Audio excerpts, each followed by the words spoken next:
Good evening, everyone. So before I get into my talk for today, I want you guys to imagine a scenario. Not just imagine, but maybe you can remember it. So it's 2 a.m. You've already had your 3 cups of coffee, and tomorrow you have a really important exam. The exam is worth 50% of your grades. You try to learn, but your palms are sweaty, and your heart is pounding. Your mind is racing.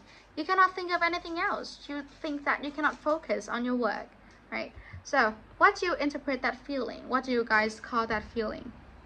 That's right, it's stress. And can you guys tell me how many of you have ever been in that situation that I've just said? I can see that a lot of you guys have been in this situation. So most of us, when we think of stress, we think of something is really harmful, right? Something that is an obstacle that prevents us from getting to our success, something that we must escape from, something that is overwhelming and overstimulating and dangerous.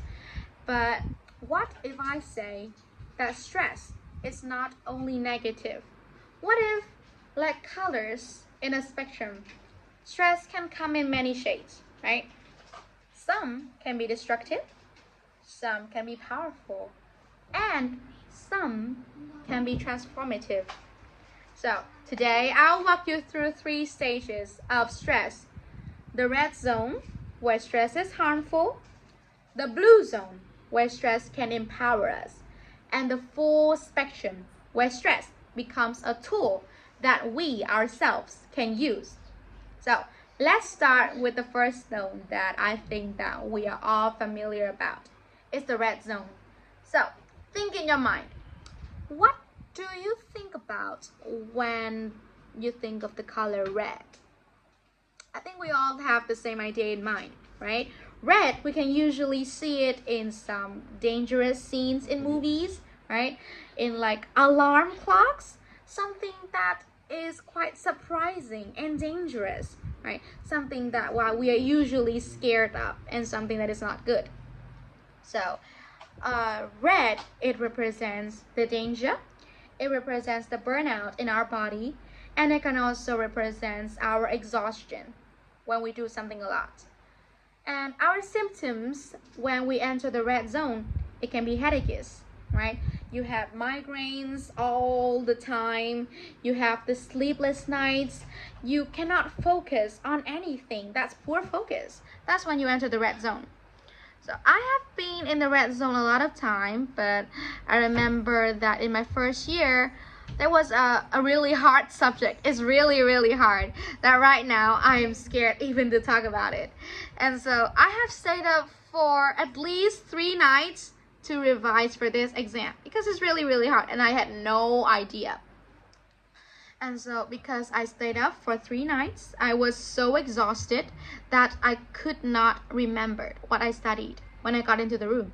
When I got into the room, I feel like everything inside me just disappeared.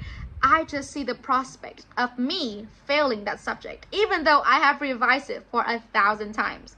So that's the red zone of stress, when it becomes overwhelming. It does not help you do anything. It's really overwhelming and dangerous. Stress is one of the top contributors to student burnout worldwide. So, but chronic stress, it can also lead to depression. It can also lead to anxiety and physical illnesses that we do not want to meet in our life. So, have you ever reached a point where stress makes you less productive? I can see a lot of hands raising, right? But think about it. If stress is always destructive like this, why do we see some athletes, why do we see some musicians, and sometimes even us ourselves, we can perform better under pressure? That is where the blue zone comes in. So we have already think of the color red, right? Now think about the blue zone. What comes in your mind when you think of the color blue? I often see it as calmness, focusedness, sharpened energy, right? It's really calm and you love it. You can control it. This term is called eustress. It is the beneficial stress, and it can improves our performance, and it can motivate us to do better. So there's this thing right here. It's called the Yerkes-Dodson law. It says that performance increases with stress up to an optimal point and drops. And this optimal point right here, it is the most important part. It can improve our memory, it can make us focus, and we have better resilience. It can moderate our stress. But if we let it down, then it's a different story. It's dangerous. So for example, think of the athletes I've just said, right? Think of the athletes. Sprinters, they make adrenaline in their body. They transform their stress into eustress. And so that turns into the adrenalines that they can sprint really quickly. They explode off the starting line. The performers, the pianist, the guitarist, before they get onto the stage, they turn their stress into something, right? They turn their stress into eustress. They turn their stress into something better that make them perform on their stage. It transforms into the energy, making us beautiful songs that we can hear on stage. And I think that the example that we are most relatable with are like anxiety before our class presentation, right? It can sharpen our delivery. What I have to say for this is that in my first year, I had a subject. It's called public speaking. And so at first I was really scared. At first, when the teacher first told me to get in front of the class and introduce myself, tell me about my story, what I did on my summer holiday, I was really scared. When I look at the class, all I saw was eyes looking at me. And what I think in my head was that, what if they're judging me? What if they're thinking, what if they're saying that, oh my god, this girl is so weird, but we should not be friends with her?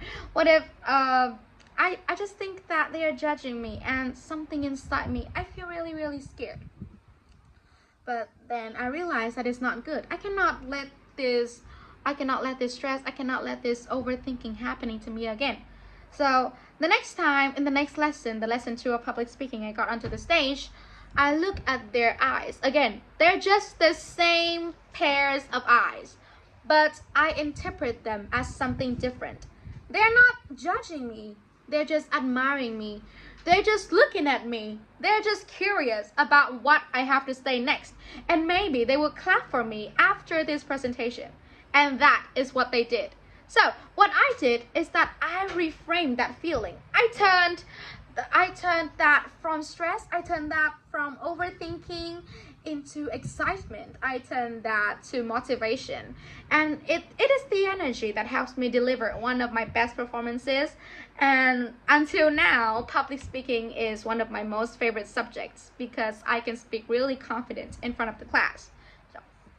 So how do I reframe it? There are a lot of reframing techniques. Instead of saying that I'm nervous, I cannot do this, what if they're doing this? What if they're doing that?